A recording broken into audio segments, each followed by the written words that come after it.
Hey everybody, how's it going? It's your best buddy Basil, and we are back live today. So hopefully people are aware of that. To assist in this situation, I'm going to send out the text message right now. Here it goes. The Canary Cry text message alert system broadcasting out the signal that the show is going live. If you're not getting our texts and you want to, it's easy. Just text the word Canary to 877-740-3226. That's the word Canary to 877-740-3226, and you'll just get a quick little message before we go live. A lot of people do not get notifications from the tech companies and such, but it's fun. It's a fun time. Don't worry, we don't take any personal information. We don't even have your name. What are we gonna do? You can't sell data without the name of the victim. Sorry, not victim, product. Yes, the product, but the countdown is complete, so we're going to get this show started. I want to encourage people, if you're not signed up yet, go sign up for the newsletter. It's great. We send it out just before every live show. It has all the art, it has all the links, all the sources, little notes from me. It's really a great resource, no matter what kind of life you are living. It's got everything you need in there. Just go to canarycry.party. Find the little button for the newsletter, sign up there. And as always, you can leave us a voice message or a pre-show prayer at canarycrynewstalk.com. Look for the little green tab on the bottom or the right-hand side of the page, and you can leave us a message, ask us questions, give shout-outs, whatever. Or leave a pre-show prayer, which we don't have today. So get on it. Prayer warriors, go leave us some pre-show prayers. All right, everybody, let's get this party started.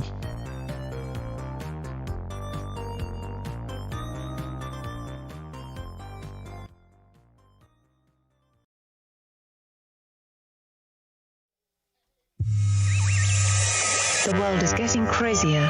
People are acting more and more insane. The end of the world is tomorrow. Tomorrow. There's only one thing to do when the world is falling apart. Listen to Basil and Gonz as they discuss this week's news and events through the lens of Bible prophecy. You are listening to Canary Cry News Talk. You're listening to Canary Cry News Talk. Today is September 27th, 2023. We are live to tape on episode 670, and today, Apocalyptic Air. Signing on from off the grid, Razzle Dazzle. I'm your best buddy Basil, and you are not crazy. Oh, good. Thank goodness. Mm-hmm. I feel crazy after editing a behemoth podcast episode. My name is Gonz, director of the Age of Deceit Films, your favorite Asian provocateur for Christ, live to tape from California to bring you the best news, which is the gospel message of Jesus Christ, while reporting the egregious with a well-rounded, biblically grounded take on world events. And today's emergent phenomena: breathe in through your nostrils, out through the mouth, smell the days. It's apocalyptic. You can literally smell it in the air, Basil. Maybe it's the nanoparticles. Yeah, that's the smell of nanoparticles in the morning. Well, Gonz, we're going to jump right into it. We will, of course, be talking a little bit about your valiant efforts on the Burning Man episode. And if people have not checked it out, we highly recommend they do that. But first, we got to give a disclaimer. It's time for a disclaimer. Now listen up, YouTube. That's right. And just for all the content moderators and censorship managers out there, be they robots or humans, everything you hear on this show comes directly from the mainstream corporate news media. We do not claim to be experts on healthcare, geopolitics, military strategy, corporate law, or the moral and ethical implications of any of these topics, nor do we implicitly or explicitly support or subscribe to any sources or narratives containing misinformation, disinformation, or malinformation, as defined by the Department of Homeland Security. We're good boys. All right, YouTube, we're good boys. That's right. And let me give you a rundown. Oh, look, here's Basil. Let me bring you up to speed. All right, folks, we're back at it again. First, an update on artificial intelligence revealing Jesus to the world. We will be checking in on how the AI-powered spiritual revolution is making its way into the media. Of course, some updates on Zelensky and his draft. He's trying to draft people onto his team of pro-Ukrainians, and why not get some Satanists on there? That's like, I mean, if you really want success in war, you gotta get some Satanists on your team. I mean, just ask the UK. Now, then, we might have a very serious update about Joe Biden's dog, Commander, and his rampage through the Secret Service, and what is to be done about it. Flippy, he's back. Sony has created... This is a wonderful mixture between animal rights, PETA, robots, and the human will to care for inanimate objects. We'll be checking in over in Japan there. A couple of COVID stories, some info coming out about long COVID. We'll get you the latest on that. Politico has some big thoughts and big feelings about the anti-vaccine movement in regards to the Biden administration. And then, of course, the next pandemic. Where will it come from? Perhaps the ocean? Perhaps space? Perhaps the next door neighbor's dog. But then at the end of the show, checking in with the propaganda when it comes to the climate crisis happening in Antarctica and thus around the world. But first, Gons, our lead stories. Artificial intelligence. It's got to be biblical. The danger of AI is much greater than the danger of nuclear warheads. You want to destroy humans? Okay, I will destroy humans. All right. We're going to start it off with an article here from the Daily Star. It's not the greatest outlet here. Oh, good. Yeah. Yeah. But the Daily Star has an article here. Turin Shroud reimagined by AI shows what Jesus, quote, really looked like. Oh, yeah. You know, the Shroud of Turin has been a part of a conversation for a long time. The shroud, obviously, the old cloth that looks like there's a kind of a bloody imprint of a face of a man there. Mm-hmm. Some people think that it's the moment that Jesus, resurrected, and so it's light imprinted onto the fabric there. It's not some blood. Burn marks right, on the shroud. Yes, it was his moment where he became eternal. His eternal body was given to him. But it says here, this was a pretty big part of my Christian childhood. Oh, yeah? Was the Shroud of Turin. This was like is some sort of apologetics, dead to rights evidence. Right. Of course, it's been sort of discussed and disputed for many years now, but I remember being like 12 or 13, and whenever there was any doubt, whenever I was in the conversation with my friends, my 12 and 13-year-old friends having deep, definitive religious conversations, the Shroud of Turin was like the silver bullet. Well, they have the assistance of AI now. Artificial intelligence has revealed the clearest ever image of the Shroud Turin, or the Turin Shroud, to show what Jesus may have looked like. Today marks weird. They're switching it. Yeah, I wonder. Turin Shroud. I'm not going to pontificate on it now, but when we see it's a UK language switch up like that, and they change names of things, and sometimes they're so subtle that people don't think it matters or don't even notice it. But I wonder. I'm going to keep my ear out. It could just be a UK thing, because this is a UK thing. Americans are like the Shroud of Turin, and then UK they're like Turin Shroud or whatever. Yeah, kind of like go to hospital. Hospital, yeah. Today marks the 90th anniversary of the first time the fabric was put on display in 400 years, drawing in crowds of more than 25,000 people to the Cathedral of St. John the Baptist in Turin.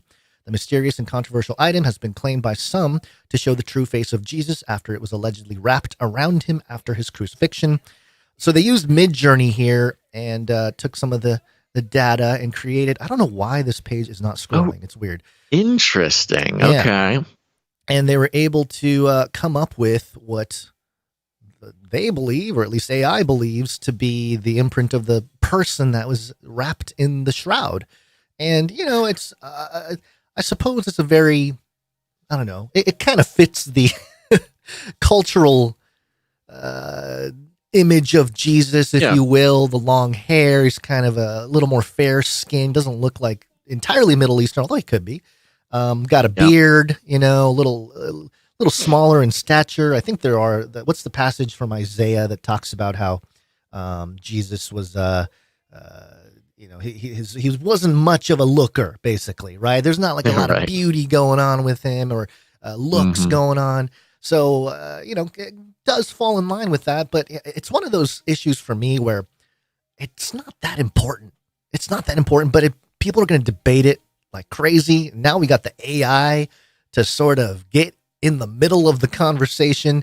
I don't know that it's exactly helpful, because the AI becomes, the sneaky part of the discussion here, because the people start debating about whether this actually looks like Jesus or not, and forget that it's an AI rendering. So right, yeah. I think it's hilarious that they used Midjourney, like a consumer level, free service where you can, upload an image. For those who haven't played with it, you can, make an image just by typing something at it, or you can upload a sample image like the Shroud of Turin and ask it to, create a rendering of the person who was wrapped in this cloth or whatever.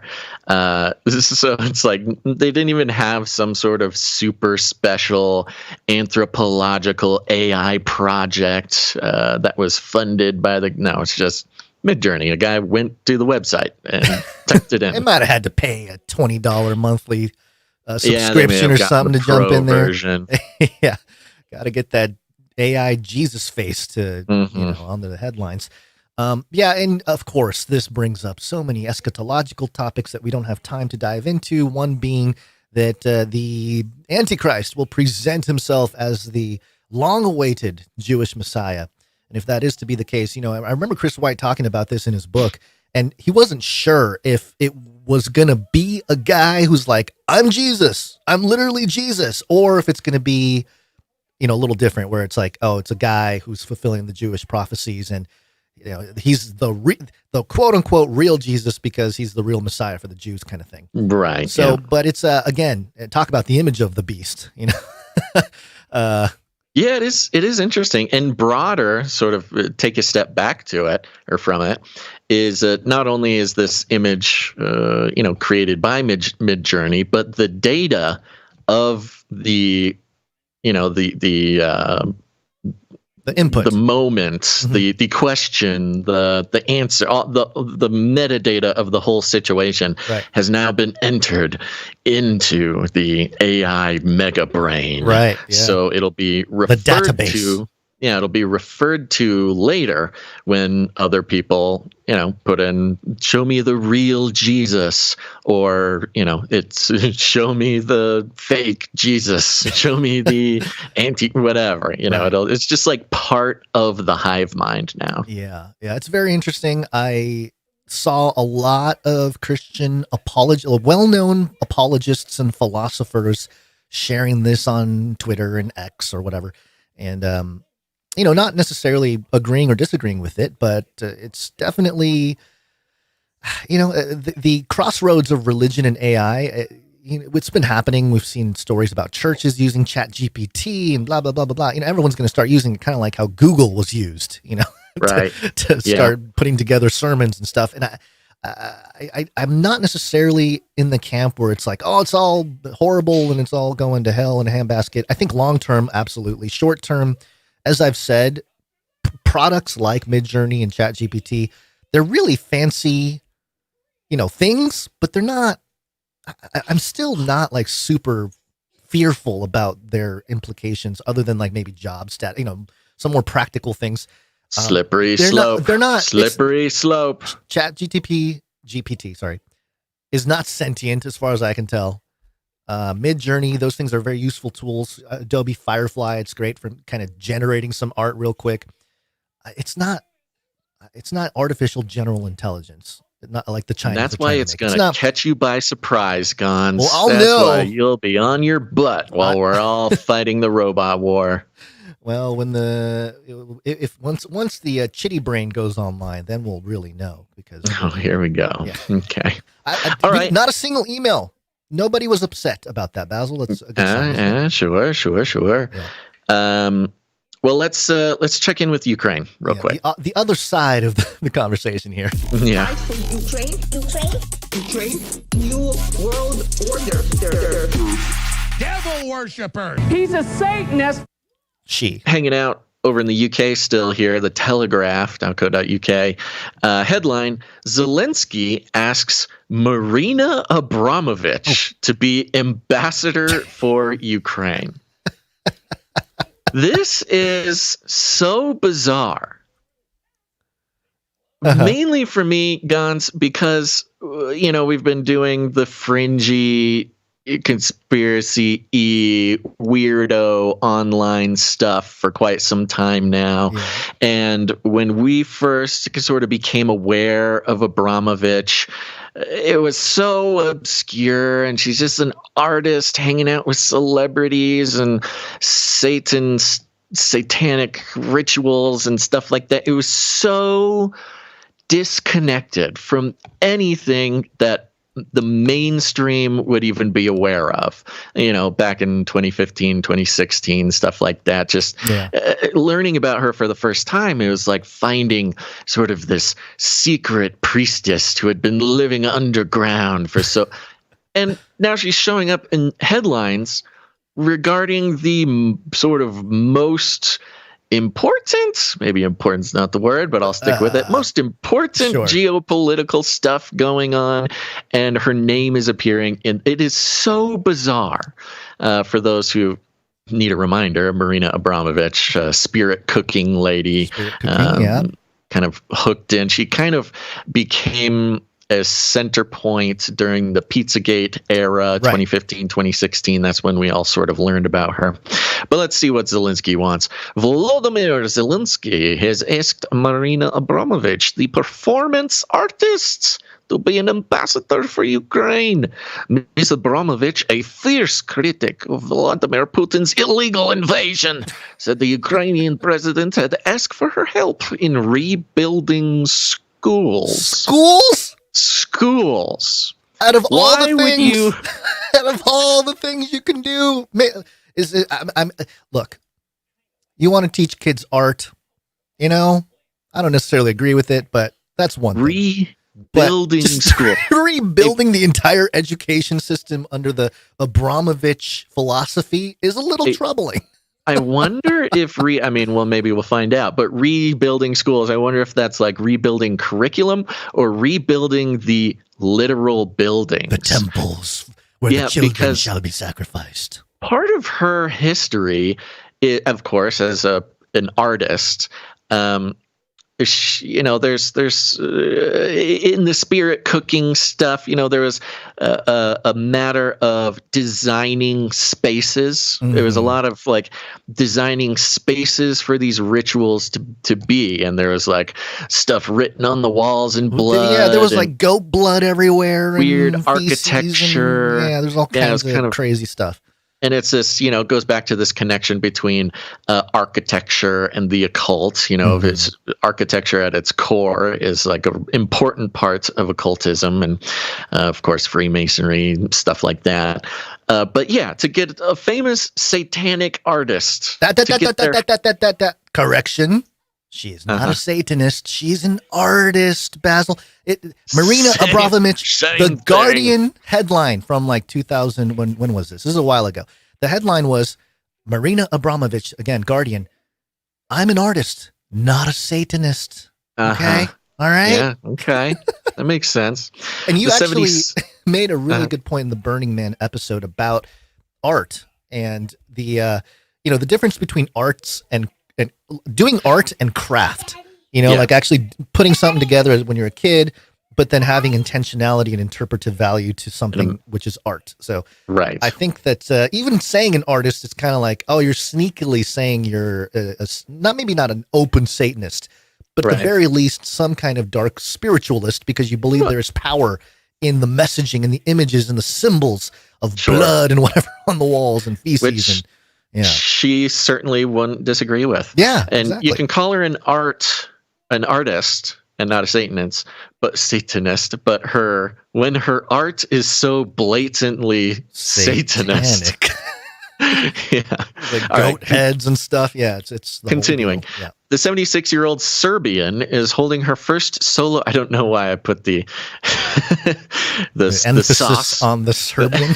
The emphasis on Serbian. You got to get Serbians, man. Yeah, the 76-year-old Serbian is holding her first solo exhibition. That's weird. Her first solo exhibition in the UK, and is the first female artist to have a major show in the main galleries of the Royal Academy of Arts in London. Okay, they really like her. Some bona fides there. Yeah. Visitors to the exhibition must squeeze between two nude models to enter the show. Yeah, get this lady to build the schools, because she's obviously very thoughtful about the sort of architecture of her gallery appearances. You know, why make a regular door frame like some sort of plebeian architect when you can build a door frame out of two nude models? Yeah, get this lady on the school board immediately.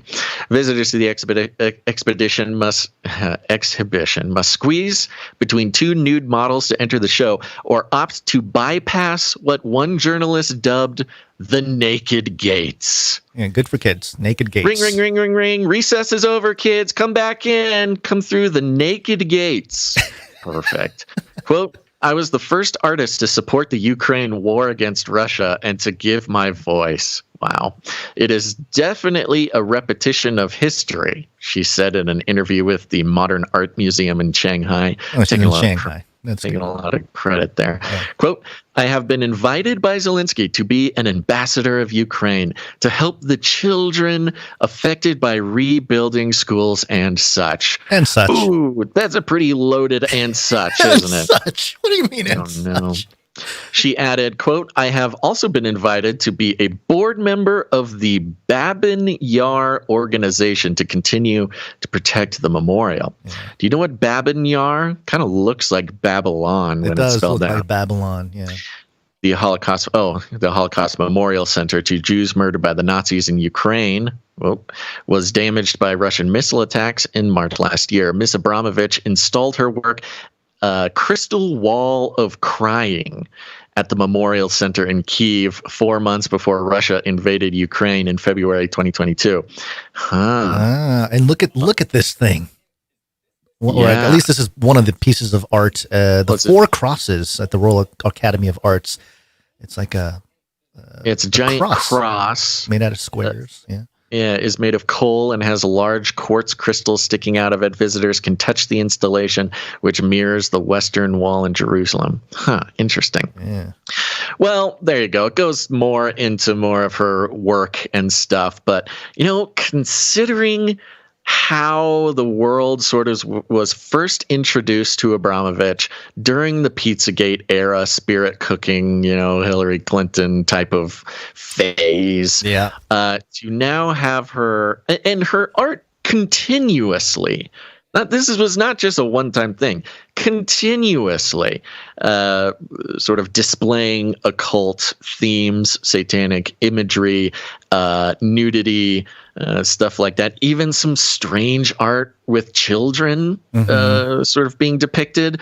To have her involved with the reconstruction of schools, rebuilding schools and such, in her own words, it's just such a bad look, man. It is just not a great, the sort of elite infrastructure of occult networks across the world are sort of dripping with sort of obliviousness as to how this looks, or maybe not. Who knows? Maybe they're entirely aware of the way that this will be viewed, but not a good look. I think this is, we know, what is going on with my mic? Something's up with my thing, and it's a little fuzzy. Yeah, it's been, it's back. Hello? Sounds check. Can you hear me? Yes, you're quieter though. It might be your cord might be going out. I actually just bought a new one, and I have not had a chance to install it. So classic. Some of this might sound kind of wacky. Okay. What was I going to say? Oh, yeah. So you kind of touched on it, but yeah, the introduction to Abramovich to the greater, public through the Pizzagate thing. But really, if you think about it, what the United States has been doing is exporting not just our weapons and our money, but with it is our culture. Like our culture gets exported as part of that. It's our biggest export. It's our biggest export. So when you think about Hollywood, think about all the stuff that was happening in the last decade with satanic imagery just being right out in the open in entertainment and calling it art, quote unquote, right? So that it makes sense that they would do. Hollywood shut down right now. They got to focus on another place to build up all that stuff. So get Abramovich in there. She can, we can start from square one all over again. Post Ukraine war reconstruction. We got BlackRock money behind us. We have, and of course, art being one of the biggest vehicles for money laundering. It's that's such people. That's such a great connection. The connection between.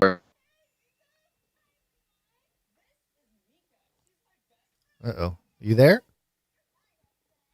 It's all sort of you just zoom back like a couple inches and it all starts to make so much sense. With the nuts, I lost my point. Anyways, in regards to the exportation of culture, that's what it was. It used to be, remember the days, Gons, when, there was wars in Africa or there was destruction, usually caused by the U.S. and rebuilding. They would call upon Christians. I mean, you think of Desmond Tutu, you think of the Red Cross, which was sort of originally a Catholic charity type thing. It's usually, this bishop is coming in to rebuild the schools, or this charity is coming to help with the rebound from war or whatever. And now it's just, forget the church people, forget the Christians. We're going to get satanic artists to help rebuild the world after its destruction. What says, it sounds obvious now that I say it out loud, but it is a fun switcheroo. For those of you watching on screen, I have these images from apparently something she did, like a photo shoot she did in Geneva. I don't know where exactly this is from, but it's Geneva, Switzerland. No, it's not Switzerland. It's a bunch of little Asian kids. So maybe, I don't know where this is, but it's pictures of these little kids, maybe 5-6 years old, all holding, I don't know what weapon that is. It is a gun. I don't know if it's an AR-15 or what. I can't tell. I'm not a gun. People in the chat are saying it's an airsoft gun. Are they airsoft guns? Okay. I mean, that's what she says. This was an art piece of hers. Right. So again, she has a child army. They're all in fatigues, green fatigues. There's a bunch of looks like Asian children, and they're all holding guns, rifles in their hand, pointing them straight up in the air. And she is standing right in the middle of the ranks, sort of looking very proud of her child army.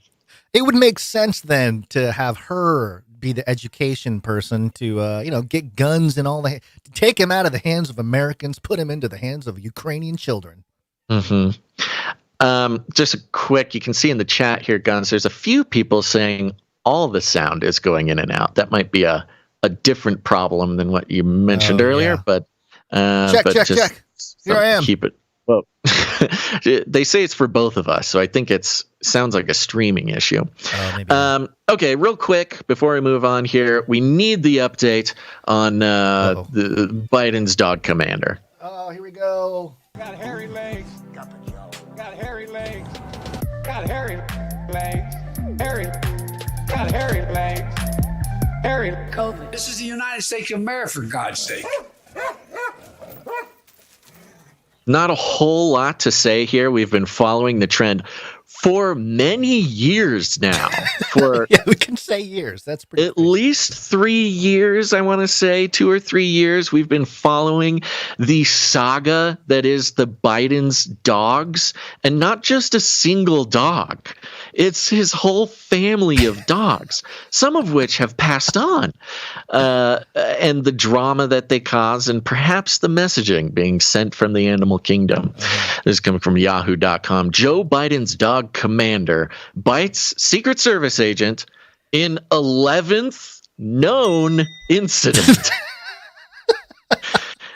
We've got another one. This dog is absolutely out of control. Has bitten an 11th known Secret Service member. American hero. President's youngest. Yeah. I'm just saying, he's an American hero. He is, there's some consideration. Perhaps he's a Republican operative. Oh, it's Trump in a dog suit. The president's youngest German Shepherd bit another U.S. Secret Service agent, making this the 11th known incident.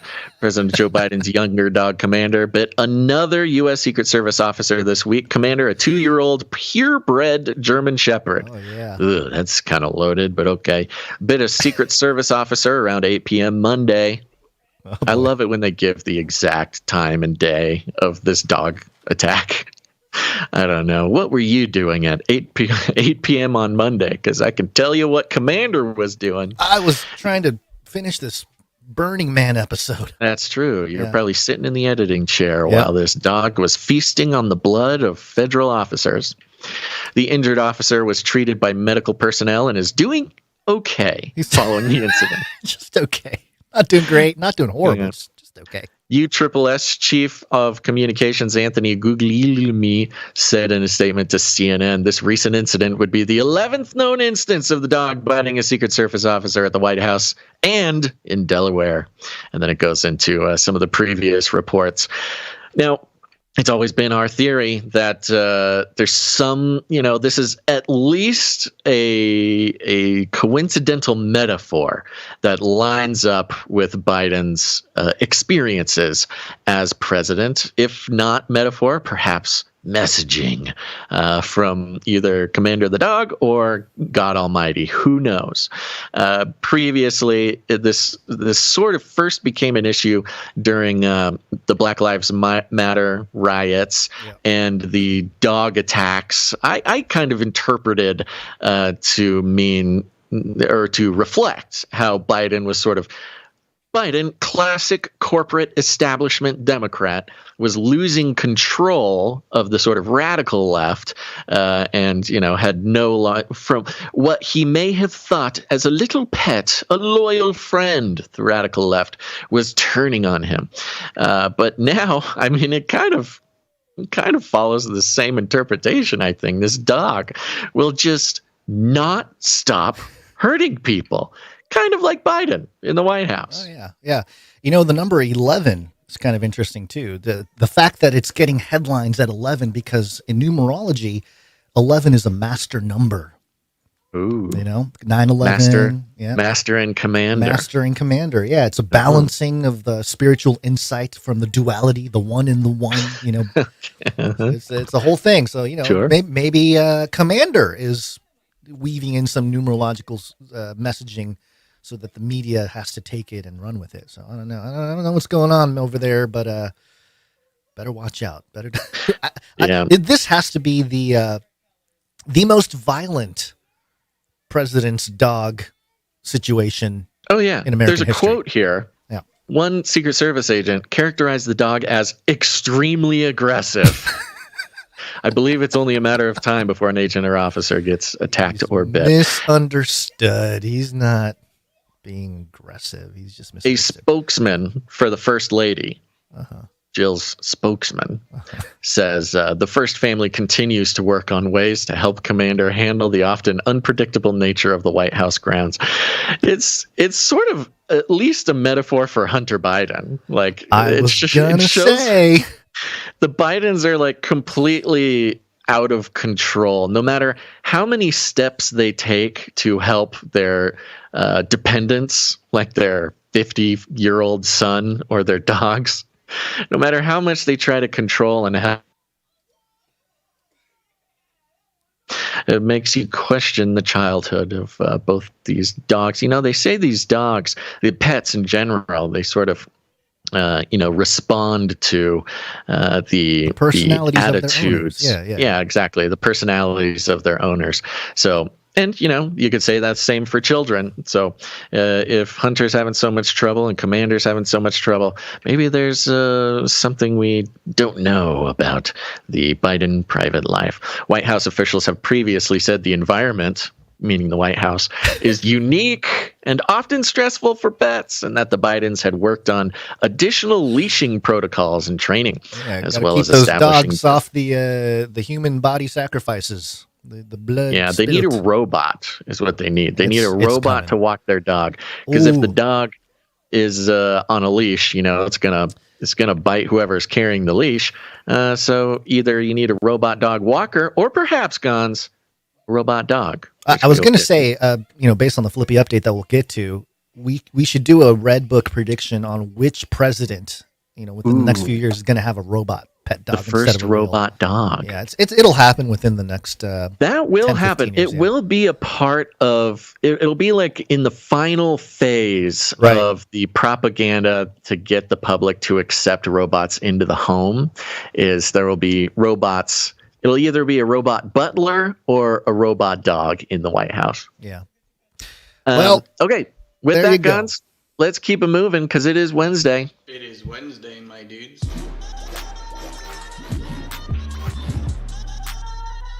Wednesday.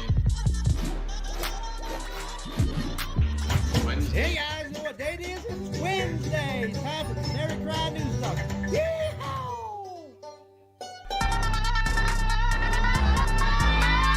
Wednesday, my dude. It is Wednesday, my dudes. It is Wednesday, Gons, and that's what I'm saying. We can't stop here. We got to keep moving. Right in the middle of the week, it's time to push forward, and time just keeps on slipping into the future. It feels like it was just Sunday yesterday. Yeah, and I was kind of blown away at the fact that we didn't do a News Talk episode for a week. It was a whole week. Was it a full week? Last Wednesday was the last show. That is crazy. We skipped Friday and Monday for the sake of editing the Burning Man episode. And pretty proud of the whole thing. Go check it out if you haven't. But yeah, that took up a lot more time and energy than expected. I almost lost my family over it. I mean, it was a whole thing. The whole thing almost fell apart getting that episode out. So so go listen to the episode, folks. Go listen and enjoy and share the episode because sacrifices were made, not just by Gons, although primarily by Gons, but also by the rest of the Canarium for having to go without a couple of episodes.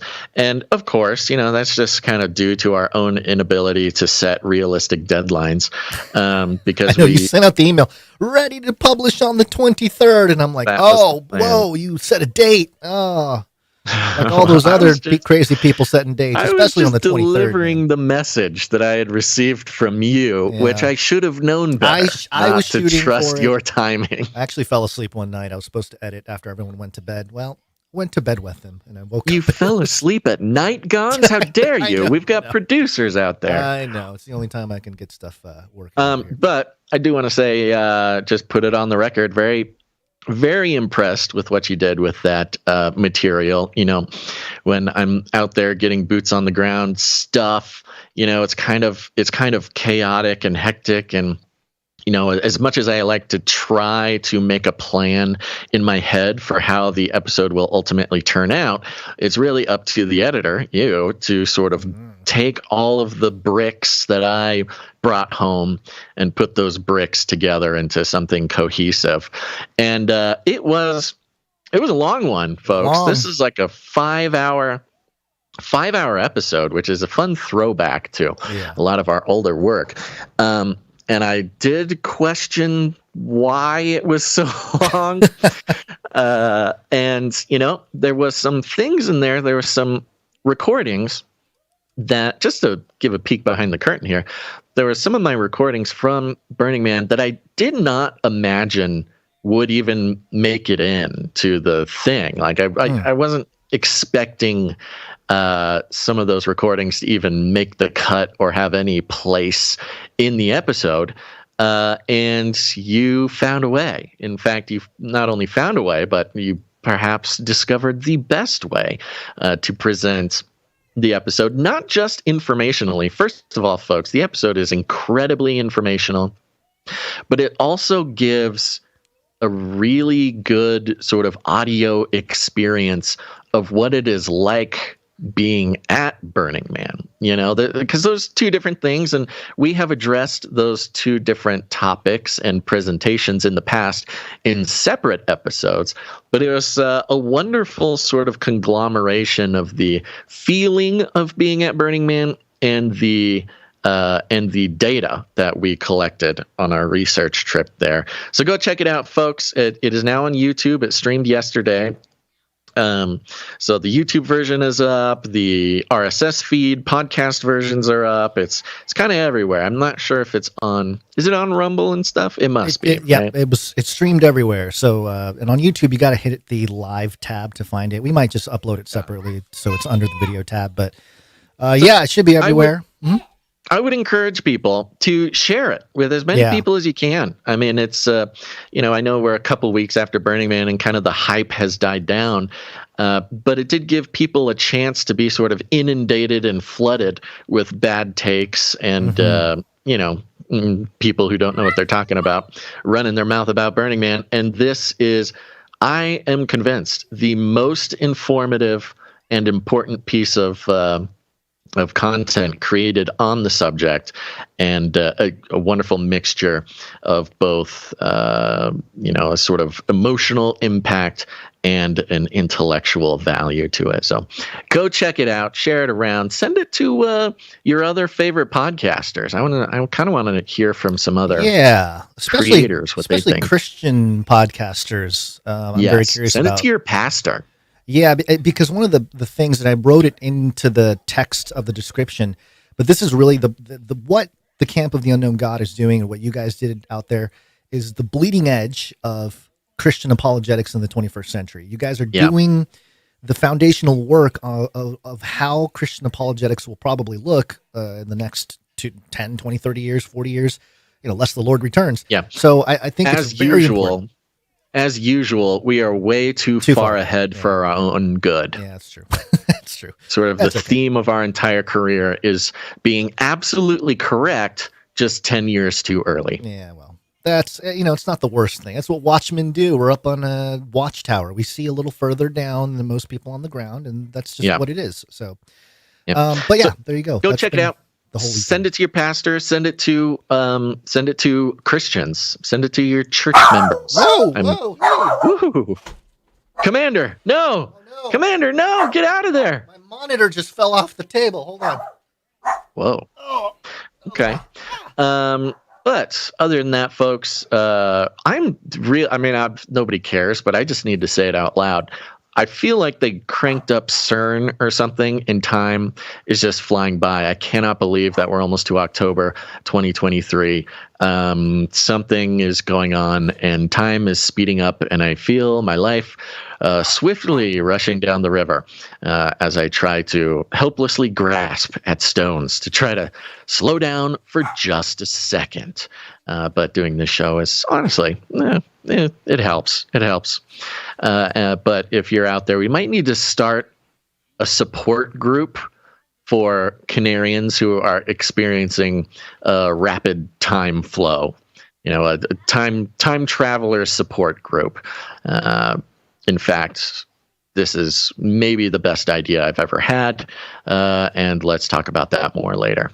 Yep, let's do it. Let's thank some executive producers right now. Let's do it. Executive producer Cody.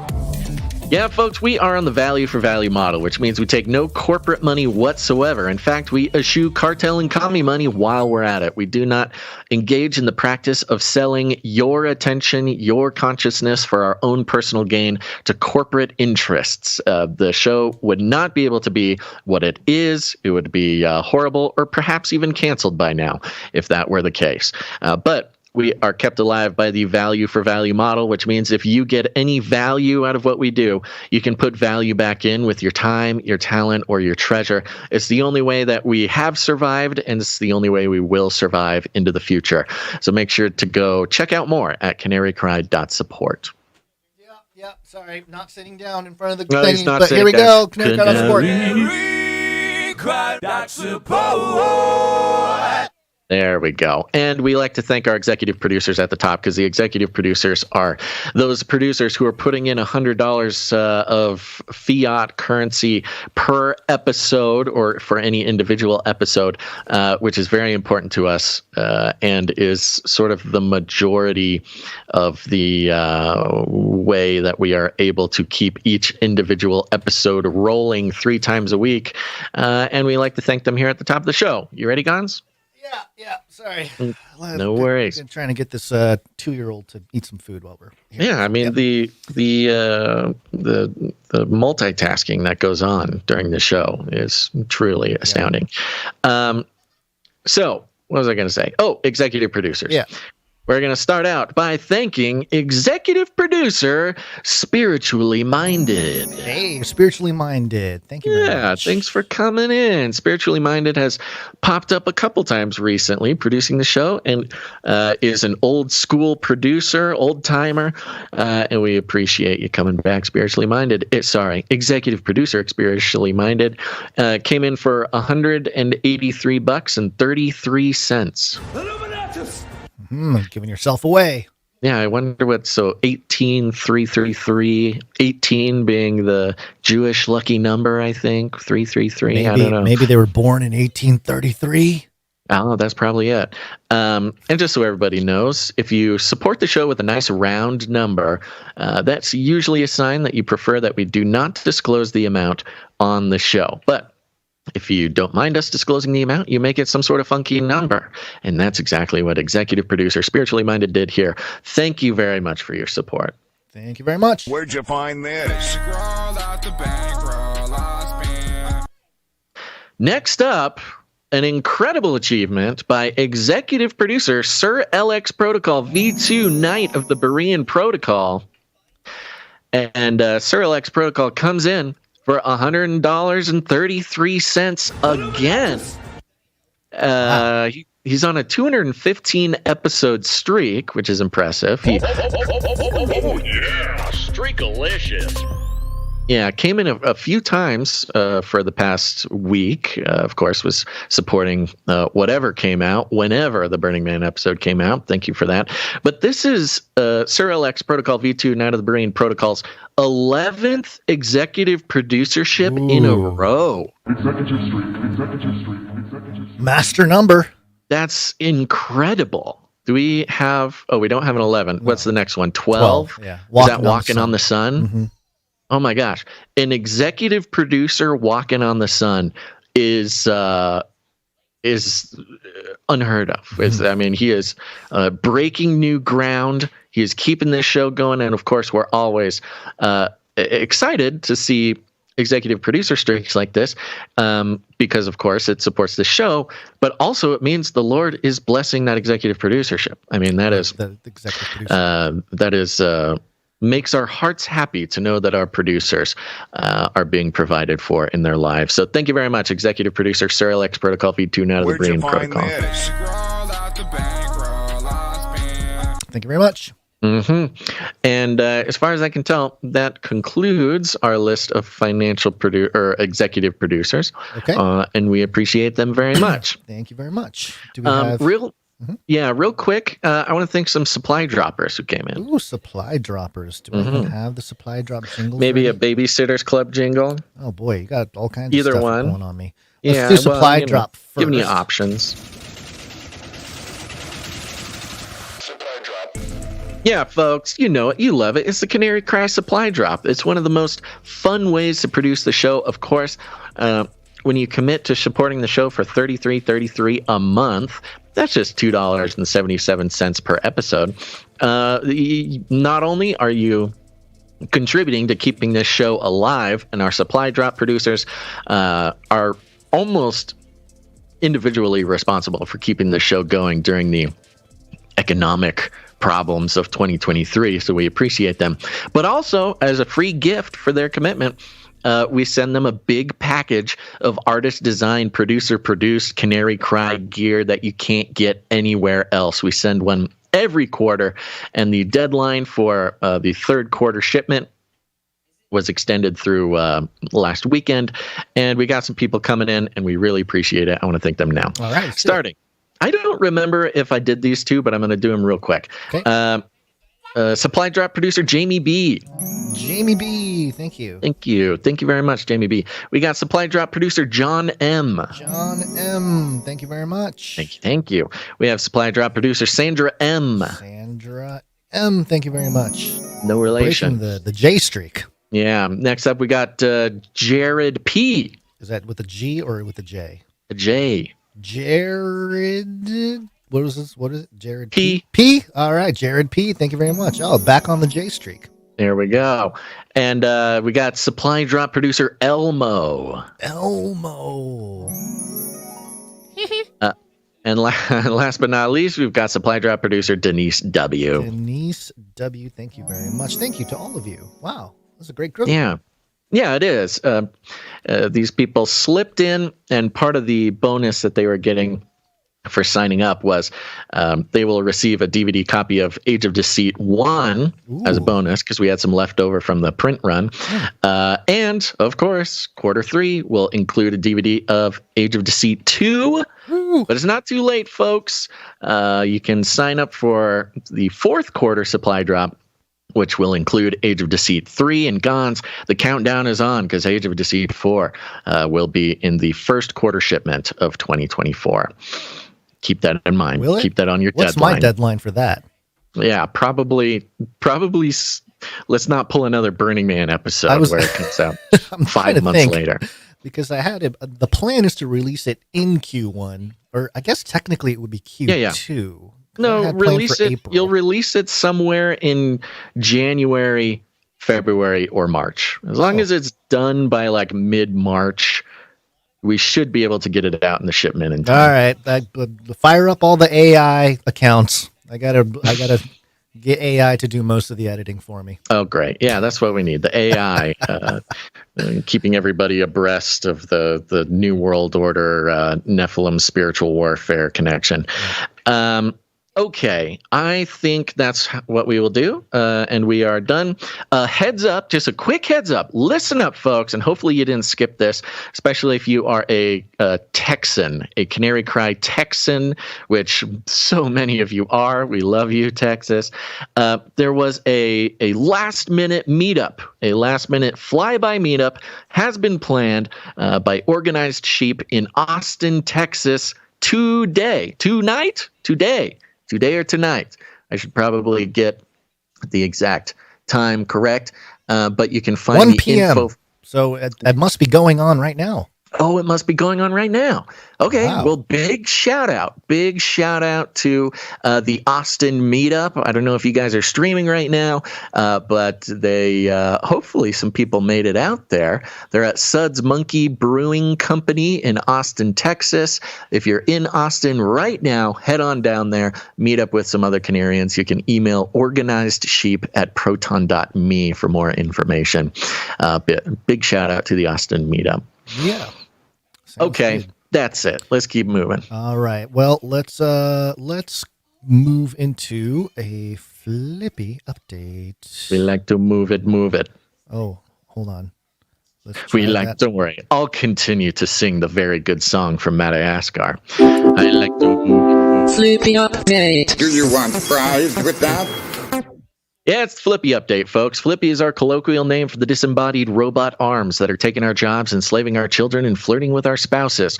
We use talking about Flippy as a way to explore all the new, fun, and exciting ways that robots are taking over the world. And now there's nothing we can do about it. Today's Flippy update is coming from TweakTown.com, the highly reputable source, TweakTown. And there's sort of a, gaming technology type of outlet here. But the headline is Sony Japan has created a foster care program to find new homes for unwanted Aibo robot dogs. The robot dog problem has continued. This is another level. This is the next level issue for this. This is very interesting. Yes, this is sort of a very compassionate solution to an incompassionate problem, I guess. We've followed this robot dog thing in Japan for quite some time, and they've had robot dogs available on the market for far longer than we have, and these are the cute toy kind, but Japanese people took a real love to these robot dogs. I guess it's easier than regular dogs. They're huge fans. We've reported on a couple other of the idiosyncrasies of the robotic dog community in Japan, but Sony Japan, the company that creates the dogs, has had to create a foster care program. Well, yeah, to find new homes. It goes like this. You have a comment before we start? Yeah, before you jump in, because I made a little post on X, Twitter, to sort of run down just a brief history of where, how we got to this point here. So basically, Sony released Aibo in 1999. And they published, made new models every year until 2006. And then in 2013, they ended support for Aibo because, Sony has to do all the back-end software upgrades and blah, blah, blah. They ended support in 2013. In 2014, they completely shut down the repair shop, and your microphone is falling off. So that's always fun. And that's when a lot of the elderly started to complain because, Aibos were no longer supported and they were no glitching longer out. Fixed. And so all of the old people who have gotten very attached to their robot companion were getting upset.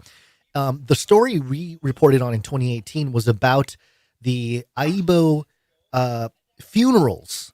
So these people were really upset about losing their Aibos. And so at Buddhist temples, they were conducting like actual religious funerals for the Aibo robots, and you got people in the kind of in the pew area crying and things like that, so it's like a real thing.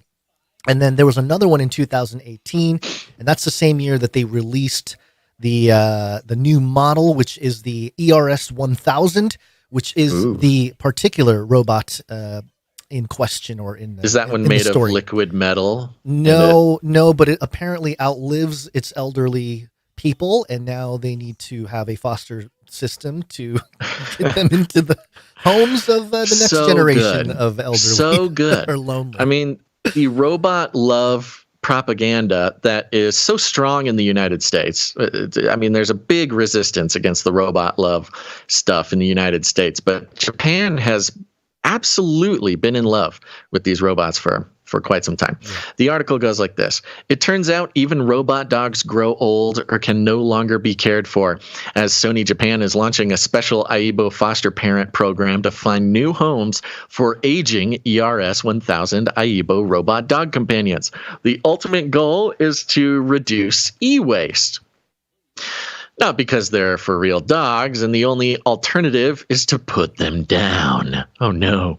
Sony's Aibo companion robot dogs retail for $2,899.99, almost $3,000 for these dogs. And according to the description, they develop a, quote, unique evolving personality through everyday interactions, bolstered by, quote, lifelike expressions and a dynamic array of natural movements. And with that, they form real bonds with their owners. Even so, the Aibo foster parent program sounds bizarre. Oh, a little judgmental, TweakTown. For owners that cancel their Aibo plans, i.e. no longer able to care for their robot companion, they can donate them to Sony, who, after providing necessary treatment, that's in quotes, providing necessary treatment, will send these robot dogs to Aibo foster parents, including medical facilities or other institutions that could use a lifelike robotic dog.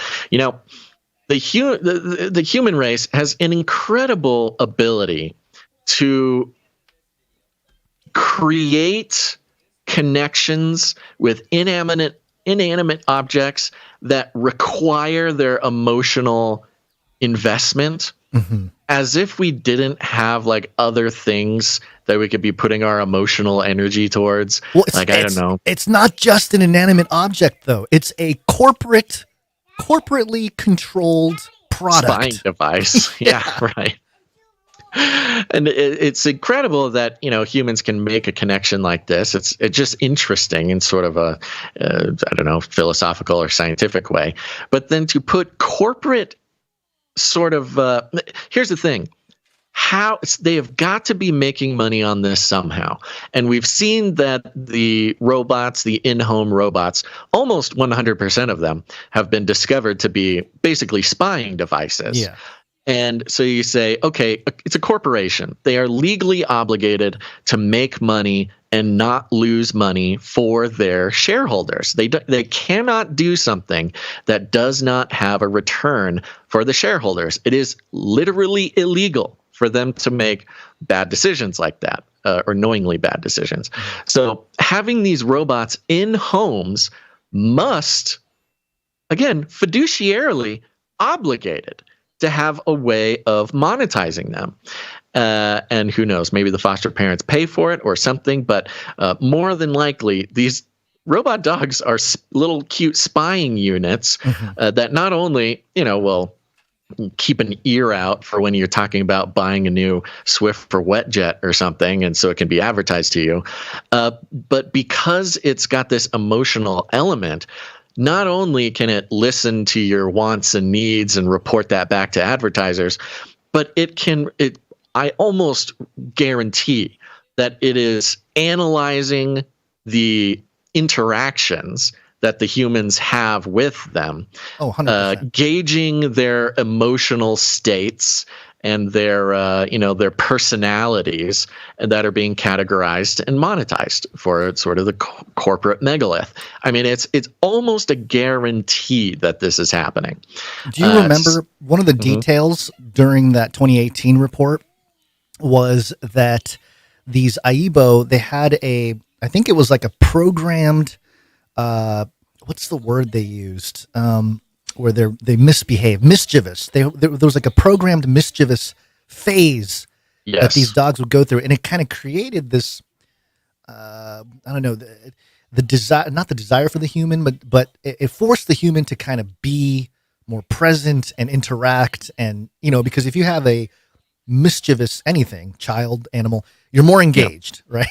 Yes. And so it's very interesting that it was programmed in. There was a streak of mischievousness programmed into these dogs, and then they get to know their human companions. Yes, they stated back in and reported back to headquarters for monetization. Yeah. Just a quick wrap up with this article here. It all sounds very sad, and this might be due to the translation, but reading, quote, the donated Aibo main unit will be used for other Aibo treatment, maintenance, depending on the condition. Makes it sound like some of the Aibo dogs will end up being used as organ donors come on. With circuitry and batteries in place of actual body parts, refurbished. It says very cute, TweakTown. But here at the end, I mean, they're attempting to have their own Flippy analysis here. The Aibo foster parent program is only available in Japan, but it's safe to assume that it won't be the last of its kind. With AI and robotics advancing at a fast/alarming rate, it won't be long before we're in a situation like AI the movie, and a robot kid is no longer required and sent to the robot pits to fend for themselves, unless there's a foster parent program like the one being implemented by Sony Japan. We need it. We need the emotional, remember, this emotional investment nobody asked for this. I mean, of course, Japan has a lot of its own sociological problems, but this was a problem created by the corporation with the solution also being created by the corporation. This is truly dystopian, but at the same time, kind of cute. Not because the dogs are cute, but cute because humans have this incredible ability to get emotionally invested in inanimate objects in a way that it can only be sort of replicated with living gushy meat animals. But there you go, Gons. It's all happening, and who knows? Maybe that would be I can tell you, a robot dog would be a solution to my little rascals that are causing trouble here on the world eater over there that we've heard bark a couple times already. Yep. And also there was a story about the love robots that are moving into BC senior homes about a week ago. So Canada's getting the cute little lovots up there in British Columbia. Yes. So this will become much more prevalent. It might be a while before it's really kind of common in the US, but it will be. It'll be normal for old folks. It won't. It's a small number of years before this is absolutely not a surprise to hear about. Yeah. I mean, and we've been saying that for years now, but to see even where it is now would be, previously a very silly thing to talk about. Yeah. But there you go, folks. There's your Flippy update for the day. Excellent. Let's just keep moving along. Oh, man, I got some audio issues today. Hold on one second. Here we go. Moving along. It's Corona time. COVID-19. COVID-19. COVID-19. COVID-19. COVID-19. COVID-19. Coronavirus. I am vaccine. Vaccine, number one way. All right, we have some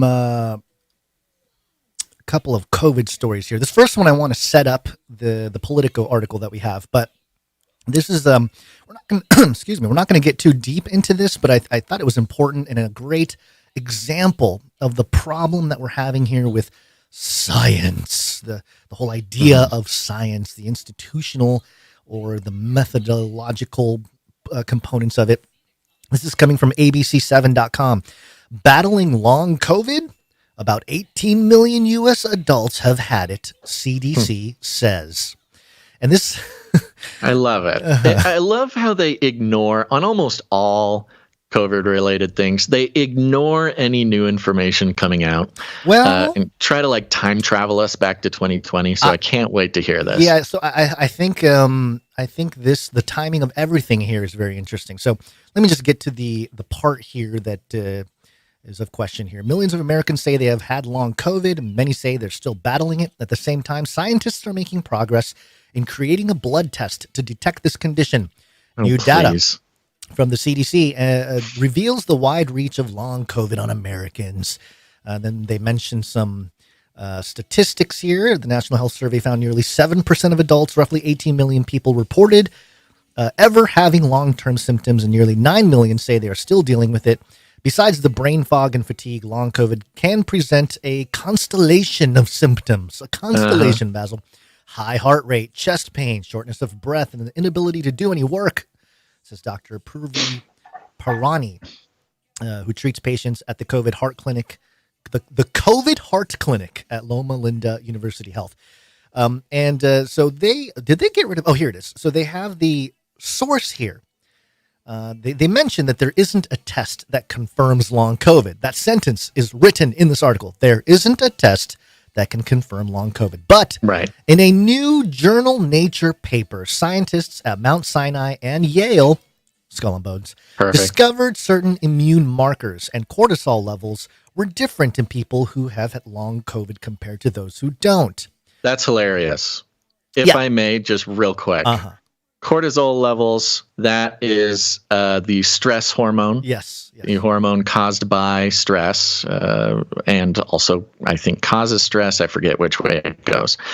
And some of the most popular in the scientific community ideas about long COVID is that it's psychosomatic, that it's in your mind, that not that you don't feel those things, but that the stress and the worry, the psychological components are kind of what causes long COVID. And so, if your cortisol levels, you're going to be stressed out if you're having psychological pressures. The cortisol levels mean absolutely nothing in determining whether it's a psychological or a physical issue. It's very funny. Well, you're able to, call out stuff like that, but Let me read this next sentence after that. They link to the journal Nature. We'll get to that in a second here. Much more research is needed, but experts believe. They believe, Basil. They don't have proof. They just believe it. This could be the first step towards blood tests that could help confirm a long COVID diagnosis. Right. Okay, so even in this article, they're like, well, it's officially, people suffer, but there's no official test for it. And maybe we'll be able to find a way to test it. So, kind of contradicting themselves within the article itself. And it's very convenient as well, because high cortisol levels is a chronic, widespread condition in the U.S. Because we're kept on edge all the time, no matter who you are or where you are. Our society is basically built to raise your cortisol levels, partially so we can advertise and sell you treatments and vacations and things to solve your cortisol problem. Yep. So, okay, let's look at that Nature article. It's titled, hold on, buddy. Yes. Yeah, there you go. You got some more raisins. Excellent. The Nature article was published on September 25th. It's titled Distinguished Features of Long COVID Identified Through Immune Profiling. Okay. We won't get into the details here. It has been peer reviewed, but they basically say that, so looking at the immune profile, we can figure out whether people are suffering from long COVID. All right. So great. They have some kind of scientific something or other to support this idea of long COVID. But just a couple days before, from BMJ, it's another science journal outlet there, they also published a peer-reviewed paper titled How Methodological Pitfalls Have Created Widespread Misunderstanding About Long COVID. And this article, which was written by, I think, some people, Dr. Vinay Prasad, Epidemiology and Biostatistics, University of California, San Francisco. Yeah. Kind of bucking the trend a little bit of the whole. Which, to reiterate for the people on the stream and the people watching later and the AI scanning the show right now, we are reading from the British Medical Journal. These thoughts are not our own, but that of the scientific community. Mm-hmm. Let me just read the key points here, just to be brief. This is from the paper. The existing epidemiological research on long COVID has suffered from overly broad case definitions and a striking absence of control groups, which has led to distortion of risk. Point number 2, the unintended consequences of this may include, but are not limited to, increased social anxiety. What would cause rise in cortisol, Basil? Social anxiety. And healthcare spending, a failure to diagnose other treatable conditions misdiagnosed as COVID, and diversion of funds and attention from those who truly suffer from chronic conditions secondary to COVID-19. And point 3, future research should include properly matched control groups, sufficient follow-up time after infection, and internationally established diagnostic or inclusion and exclusion criteria. Basically saying, all these other studies that are talking about long COVID, their whole methodology is flawed. And in fact, because of the flawed methodology, it has created unnecessary stress amongst the population, which could be why ABC7 is talking about this journal Nature paper that talks about how maybe cortisol levels is how we'll be able to figure out if long COVID is real. So kind of interesting, isn't it? And this is a great example of how science, there is no hardline consensus in science. I mean, there could be some things that generally people agree upon, but when it comes to stuff like this, there is no consensus. And COVID really brought to light this idea that science is a process, Basil. It's not a method for conclusions. It's a process. So I want to bring all that up to set up this fantastic article that was published on Politico. And I see you kind of fiddling around over there, Basil. I'll get it going, and you can jump in when you can. But this is Politico, the headline: The anti-vaccine movement is on the rise. The White House is at a loss over what to do about it. We done it. We win. Victory. The White House we lose, guys. The White House doesn't know what to do. Oh, that's bad. That's bad. That means we're all going to die. We got to vote for Biden. The Biden administration that vowed to restore Americans' faith in public health has grown increasingly paralyzed over how to combat. Yeah. Yeah, fantastic apple. You can eat that apple, buddy. Where was I? Paralyzed over how to combat the resurgence in vaccine skepticism. And internally, aides and advisors concede there is no comprehensive plan for countering a movement that steadily expanded its influence on the president's watch. The rising appeal of anti-vaccine activism has been underscored by Robert F. Kennedy Jr.'s insurgent presidential campaign. Insurgent, Basil. Insurgent presidential campaign.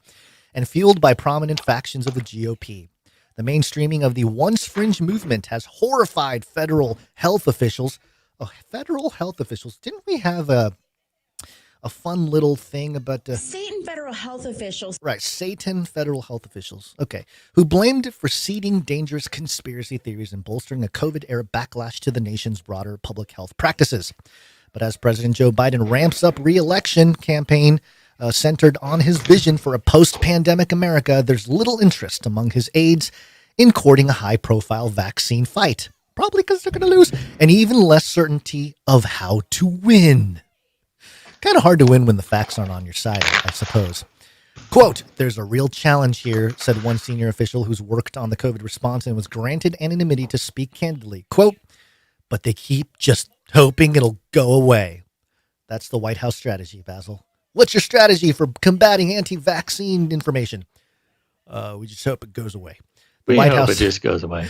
Reticence is compounded by legal and practical concerns. So they basically talk about how the Biden officials were basically handcuffed the past 2 years by the Republican lawsuit over the administration's initial attempt to clamp down on anti-vaxxers who alleged the White House violated the First Amendment in encouraging social media companies to crack down on anti-vaccine posts.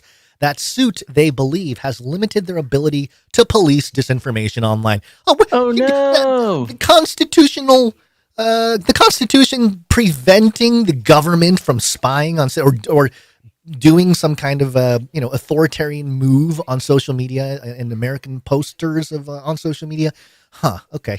In addition, Congress is clawing back COVID funds once earmarked for vaccine education and research. So all that money they had planned to spend for the promotion of vaccines, they're clawing it all back. So they don't even get the money to do it because clearly it's failing for one, but also it never worked in the first place. It seems like the whole thing is falling apart. Gons, you disinformation agent. I said it seems like. I didn't say it will. And the impact is clear as another COVID vaccination campaign gets underway. Fewer Americans than ever have kept up to date on their shots. Child vaccination rates against the flu are measurably lower than before the pandemic. Even standard childhood inoculations to prevent diseases like the measles are subject to deepening partisan divisions, with recent polling showing Republicans are now more than twice as likely to believe the shots should be optional than they did in 2019. Oh, the Republicans think that the shots should be optional. I know. That's kind of it's a very interesting part of the whole argument they're trying to make. Now, Politico, they're focusing on the sort of political position of Biden and the political problems that this brings up. But in so doing, and this will come up later in the article, there's always the discussion about, COVID or masks or the vaccine have become politicized, which is, they call it such a bad thing, and yet they are the ones politicizing it. They are sort of creating the problem that they are lamenting. Yeah. I love this right here because, right after that sentence about how Republicans are more likely to suggest a choice in the matter, Democrats, by contrast, remain overwhelmingly in favor of childhood vaccine requirements. I know they think that sounds like, it's a good thing, but kind of funny how, depending on who you are, you read that and you're like, oh my gosh, that is repulsive. Quote, and they're not being very specific either. No, they're just talking about general. Yeah, there's no stats. There's no general requirements. They're not talking about even specifically COVID requirements. Yeah. Quote, "We can see a long-term future where kids aren't going to get vaccinated in schools. Diseases that we once thought had ended will roar back, and kids will get sick and die from 100% preventable conditions, said Lawrence Gostin, a Georgetown University public health professor who has advised the White House. Quote, "This will cost lives in the long term." Yeah. The children are going to die. So spooky. That is very spooky. Is that a threat, or I don't? It's kind of weird. Yeah, right. It's kind of borderline threat. It's like the children are all going to die if you don't get the vaccine. Anti-vaccine sentiment isn't new. Oh, Politico. Wow, really? And then they talk about 2019. Okay, anti-vax going all the way to 2019. What a historical problem. Like this quote here: "Science-based information has been and continues to be the Biden-Harris administration's North Star. It will continue to work to share accurate information to protect the American public." And again, if science is their North Star, it's just what do we do about the discrepancies that we saw in the last thing, where there's two studies that are contradictory in nature. One saying long COVID, we figured out long COVID. The other one that says, no, the methodologies of long COVID are very poor.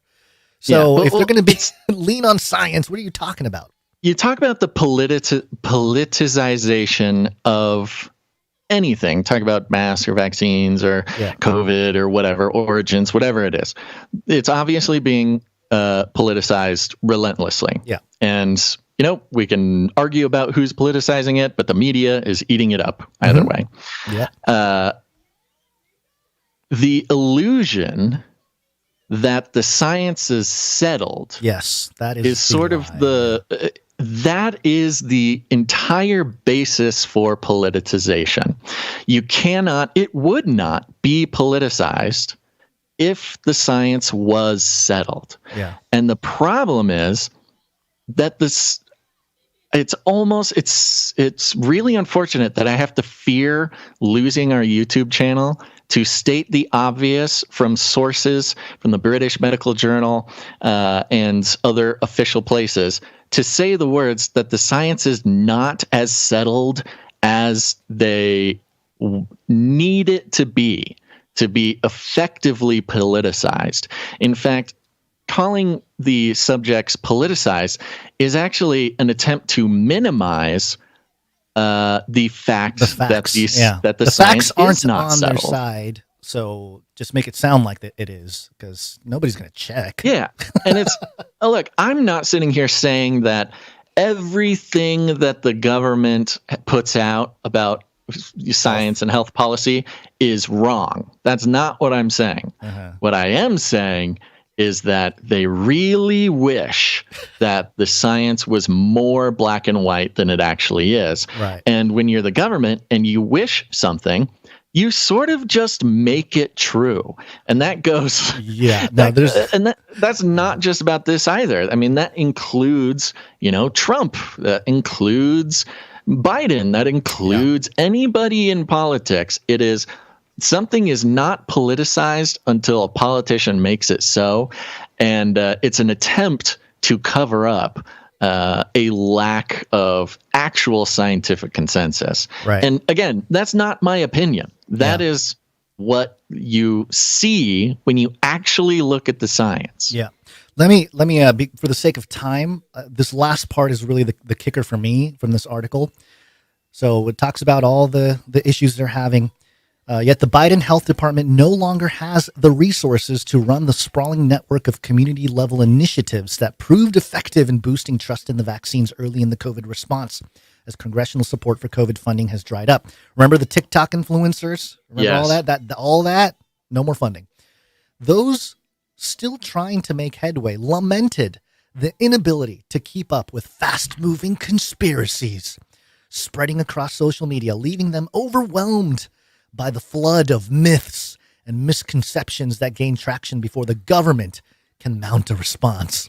Quote, "This is asymmetrical warfare by definition," said one former health official who worked on the administration's public health messaging. Quote, "We will need the people who have the levers to change that equation to focus on this issue.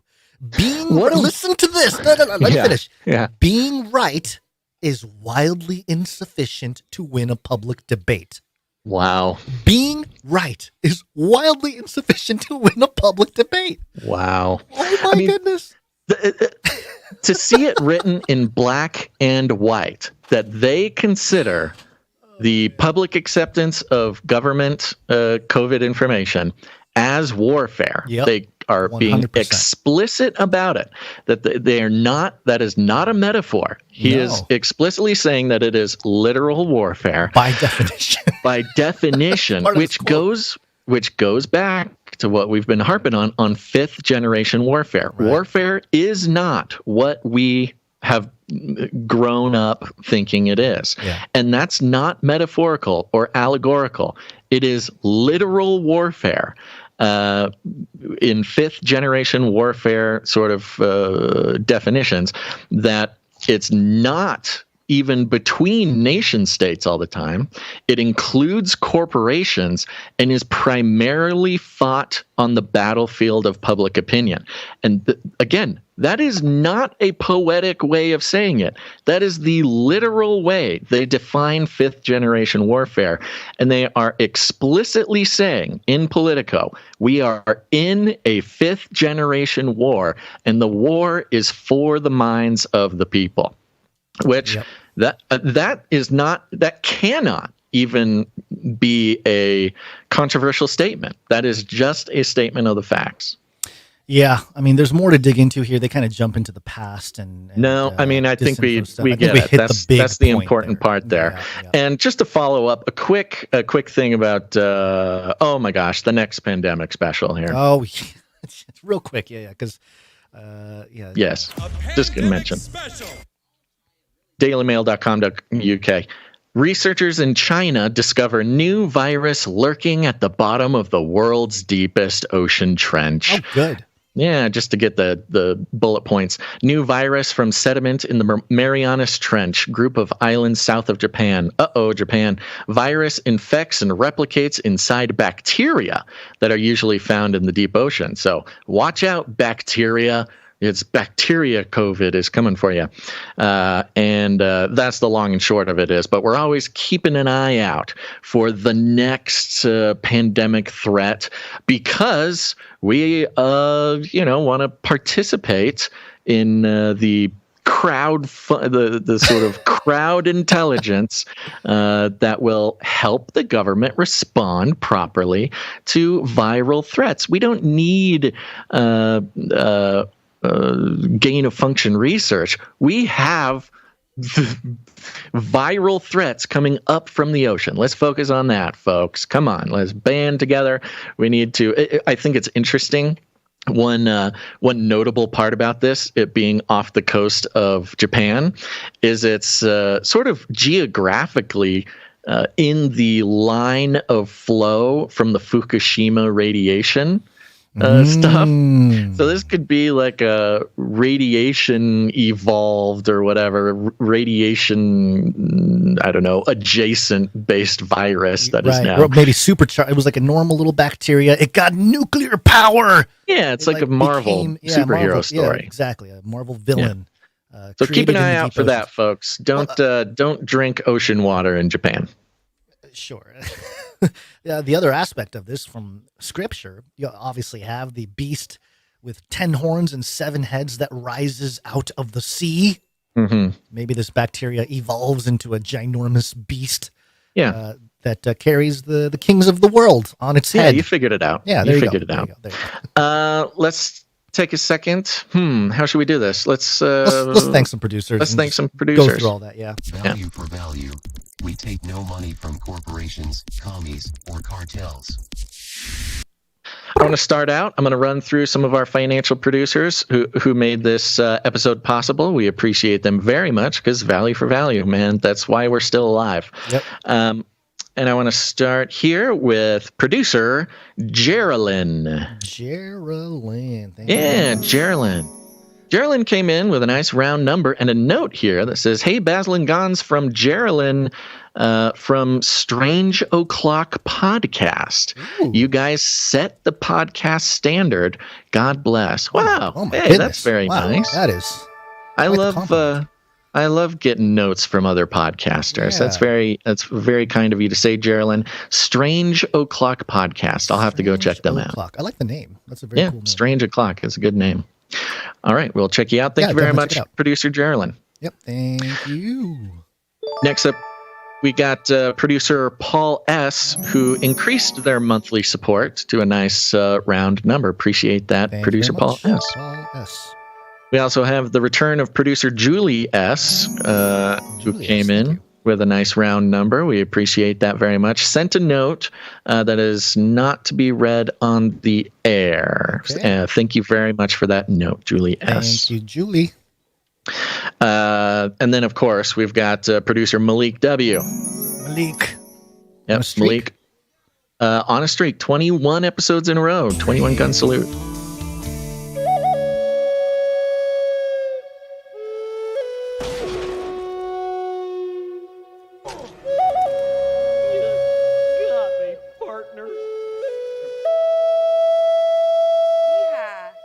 Yeehaw. Thank you very much, Julie. Malik W. That concludes our list of financial producers who came in the amount of $7.77 or more, which entitles them to have a note read on the show. We got a few people who came in under that amount. We'll thank them real quick, starting with Dr. Who Done Dat, who is on a 10-episode streak. Thank you, Dr. Who Done Dat. We got Veronica D on a Truth 336 episode streak. We got Sir Casey the Shield Knight. Ooh, Sir Casey the Shield Knight. Sir Casey the Shield Knight. Wow. Thank you, Sir Casey. 349 episodes in a row. We got Dame Gale, Canary Whisperer, and Lady of X's and O's. 309 episodes in a row. We've got, last but not least, Sir Moore of Night of the Burning Chariots, 283 episodes in a row. Thank you guys so much. Yeah, Streakalicious. Thank you very much. And thank you to all of our financial producers. It is incredibly important. This show would not exist without the producers, the executive producers that come in for every episode, the financial producers who come in as often as they can, and of course, the Canary Cry T-shirt Council and the Canary Cry Supply Drop. I know it's a lot of different ways to financially produce the show, but, desperate times, and it's working. That's the most incredible part about it.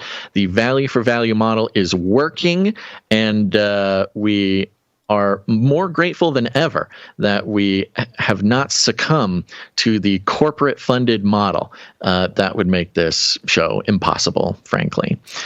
So, of course, go to canarycry.support to learn more. Canarycry.support. Let's run through this speak pipe real quick. Okay. Please leave a message after the tone.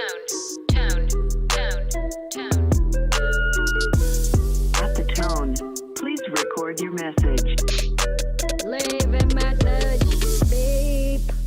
Message. Go to canarycrynewstalk.com. On any of the pages there's a green tab on the right side or the bottom. If you click on it, it'll open a little pop-up window that allows you to record a 90-second audio message on the device you're on.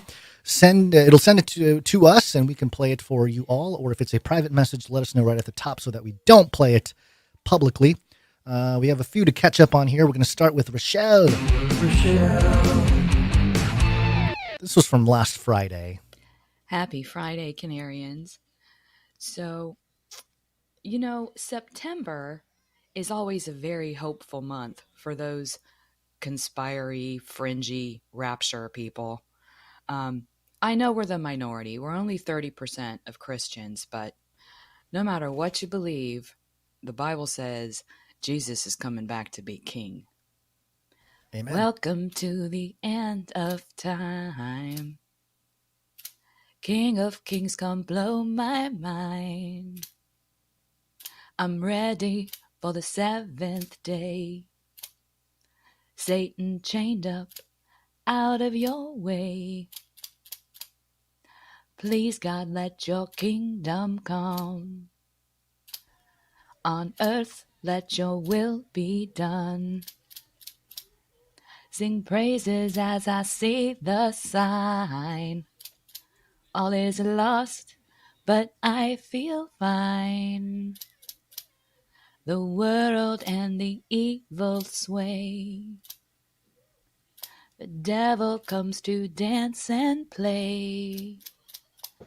But the Father has sent the Son to destroy the works of the wicked one.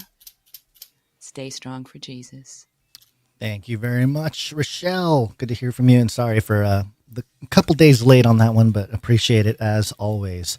Mm-hmm. We got something from Elder Dave. I think Elder Dave was, cut That's off the Silly top Goose there. Elder Dave. Silly Goose Elder Dave. The biblical word for brotherly love is Philadelphia, but I'm sure you know that because both of you may have been born yesterday, but you sit up all night. I am about 40 miles west of Philadelphia, is where I live. I just want to say thanks to both of you for entertaining me. I'm kind of restricted in what I can do, and this keeps me busy, and it's a challenge to be coherently comical. And for me, it's a great treat when you have a message from me. I don't know about being an elder, but I am 70. Once again, thanks muchly. Love you. God love you. And guess what? Have a nice day. Thank you very much, Silly Goose Elder Dave. Yes, and I understand the challenge to be coherently humorous is not an easy thing to do, and we can only accomplish it as often as the Lord wills. But we appreciate your involvement in the show there, Silly Goose Elder Dave. I know that there's people out there that enjoy your messages as well. Yep, thank you very much. Always welcome to leave an audio message for us. All right, we got something from the Sentinel. It's been a while, the Sentinel. Mm-hmm. Hey, Basil and Gons and Canary Cry family, it's the Sentinel. I've got a quick question. I didn't know if perhaps we could get the survey that Carl was using and that you, Basil, were using at Burning Man, if we could get access to that in maybe a PDF form or just get the questions to it, because I would love to use that locally too, whether it be at a college campus that I attend or, in a workspace or even at like church. I'd be curious to hear maybe what some people at like youth groups or young adults or even like adult small groups would have to say to that. But yeah, so, maybe that's something we could consider getting out to the Canary Cry family, to the Canarians. I'm sure others might be interested in it too. So if you'd be willing to talk to Carl about that and see if he would be okay with that. I know it would be a blessing to me, but if not, I totally understand. And yeah, lastly, I just wanted to say props to you for the Burning Man episode. I'm only about halfway through, but I'm loving it so far. And yeah, just great job. Just really loving it. And you guys just knocked it out of the park. Super proud of you, Basil. Aw. Thank you very much, the Sentinel. And yeah, I will check with Carl. I know Carl and the whole team, the Camp of the Unknown God, they are open and praying about growing and what that means for them and what the Lord wants for them.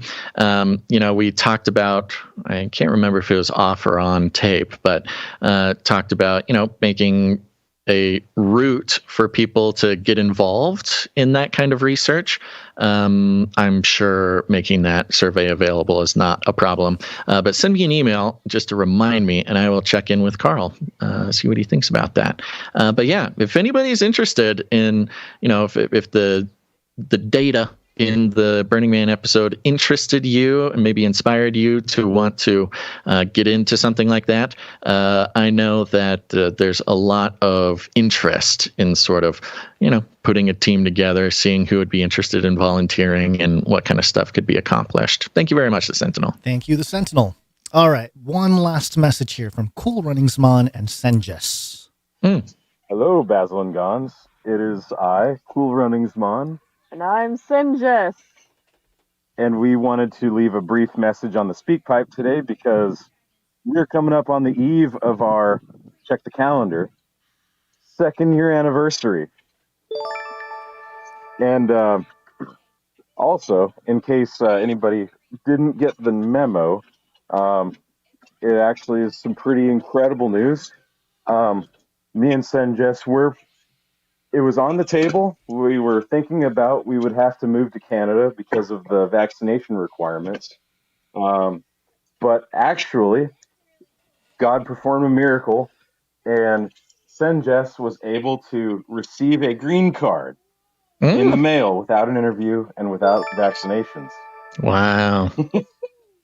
Yeah, so we just wanted to thank you guys for this continuing the show, and we wanted to be respectful to Basil's crazy appendix apocalypse that he went through when Senjess got the green card. So I just want to point out the producers and friends and family. Prayer is very powerful, and we wanted to just be thankful to you guys and give you the update. So there we go. Think outside the cage. All right. Wow. Congratulations. Incredible. Yeah. Senjess and Cool Runnings Man, at least one of the OG Canary Cry couples out there, met through the show, got married, doing the thing, man. It's really so much fun. Thank you guys for that update. Happy anniversary. My gosh, 2 years. That's what I'm talking about, folks. Time is speeding up. It's out of control. And my goodness, I know that green card thing was an issue, especially in the midst of all the hullabaloo. But what great news. I love that. That is so cool. And now she can officially be in the country. Woo! Welcome to America, baby. American. It's everything's fine. It's fine and totally not declining as an empire and the destruction of civilization. You came right at a good time. Right at the tail end. You'll see the final collapse. Front row Your seats. last chance to enjoy the fruits of the forefathers' labor. Yeah. Thank you guys so much. Thank you. And to the to Cool Runnings Man and Senjess, I'm just going to flow right into the art here. Yes. Please. From Sir Dove. One art piece from Dove. Because Sir Dove said, peace for today's artwork. I made an anniversary card for the first couple of the Canarium who are celebrating their 2nd anniversary on Sunday. Hope you guys like it. Keep doing what you do and I'll keep praying for yins. So fun, Sir Dove. We've got the background here is of a bobsled track, and on the bobsled track, well, of course, it says "Happy Anniversary" up there on the top, and on the bobsled track is a bobsled based on the Jamaican bobsled team, which is being piloted by a big number 2 wearing very fast glasses, and on the front of the bobsled here, it has the 924, September 24th, which is their anniversary. It says Cool Runnings Jess, which is their couple's name, apparently, I'm guessing, through context clues. And at the bottom says, from the whole Canarium, happy anniversary to the official first Canary Cry couple. It's very exciting, very sweet, Sir Dove, very thoughtful. And yes, I think this accurately depicts how we all feel about our favorite couple having their anniversary here. Yep. Thank you, Sir Dove. Congratulations, and for many more. Real quick, Pizza Rat came in. It's been a while since we've seen some art from Pizza Rat, but Pizza Rat came in with a note. He says, brains, Baz and Gons as the gamesters of Triskelion. I don't exactly know what that is. You probably do. Triskelion, I'm not sure. We'll have to look it up. It sounds like perhaps some sort of, I don't know, Star science Trek. fiction It's a Star Trek reference. thing. It's a Star Trek reference, yeah.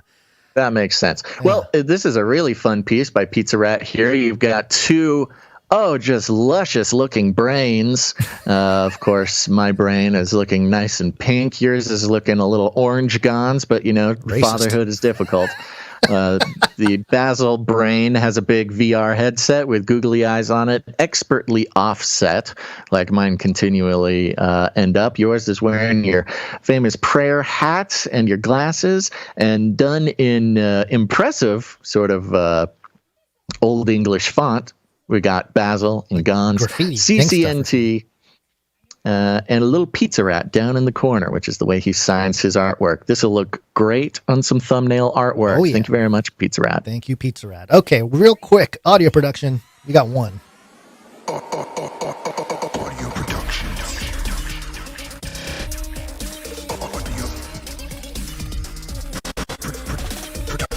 And it's from Jonathan F. Jonathan F. Yeah, he's documented this 48-second clip here. Just Netanyahu speaking on peace and security at the UN meeting. End quote. Now, in countless meetings with world leaders, I made the case that Israel and the Arab states shared many common interests, and that I believe that these many common interests could facilitate a breakthrough for a broader peace in our region. Thank you.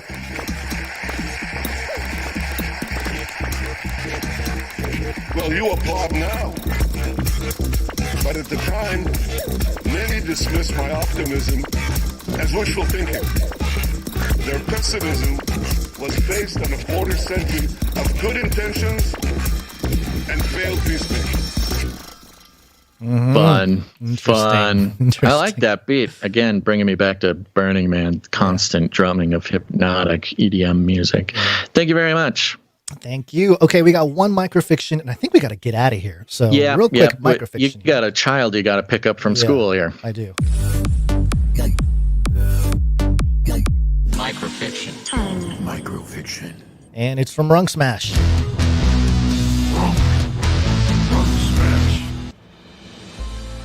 Knowing he'd made a mistake, he clutches the orb and takes off at a sprint. His legs burn as he nears the next drainage access point. Deftly, he leaps up and grabs the decaying concrete ledge and pulls himself to relative safely with one hand.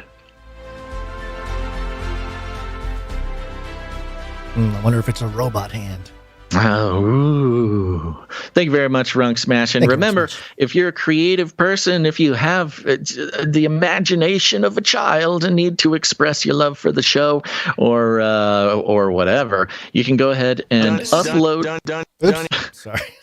Upload that art, whether it's music, jingles, visual art, whatever it is.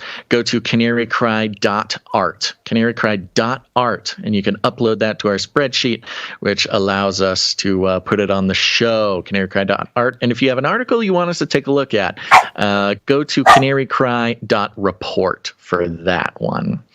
And unfortunately, we're going to have to save the Antarctica update for next episode on Friday. We will be back, folks. Do not fret. And of course, we want to thank all of our producers with their time, their talent, or their treasure. I'm going to skip down to thanking our timestampers.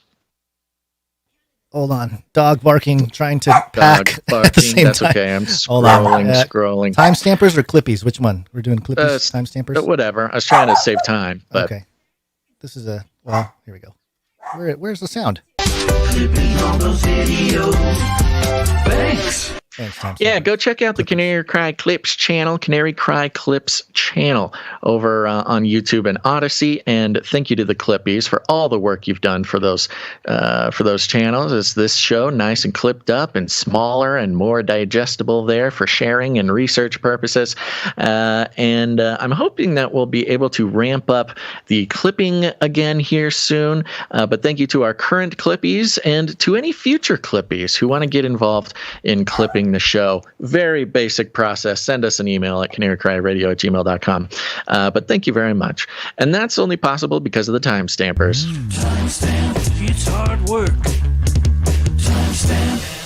Yeah, the time stampers. It goes into so much of our back-end processes, and we are very appreciative of these time stampers giving us their time and their energy. And the time stamper for episode 669 was Jade Bouncerson. Yep. Thank you very much, Jade. Thank you to Jam for the links. Thank you to Lottie for sending in an article. Thank you to Clank for clanking away. And other than that, folks, share the show. Share it with your friends. Share it with your family. Share it with your robot dogs. We need the robot dogs to listen to the podcast. So go ahead, move to Japan. Move to Japan. They could definitely use the population. Get a little flat there in Tokyo. A little 5x5 square where you can live your lavish Japanese lifestyle, and don't even think about bringing your real dog because you need a robot dog. Don't worry, it's not a big commitment. You can just foster the little guy. It'll keep you company in your closet apartment in Tokyo. But while the corporate Sony Japan data collectors are using your dog to not only emotionally monitor and manipulate you, but you can play Canary Cry News Talk straight into the ears of that dog and let that dog know that that is what really makes your heart melt. But other than that, folks, just share the show. Just do it. And we're just jumping. We're playing off the music. We're doing it. We're skipping the whole thing. We're going. Everybody go home. Get out of here. Go on. Get. But any last words, Gons? Gotta go get the kids. So gotta go. Get out of here. Up. All right, everybody. Thanks for tuning in to this episode of Canary Cry News Talk. Make sure to tune in next time. But until then, think outside the cage. Bye. I'm out of here. Bye.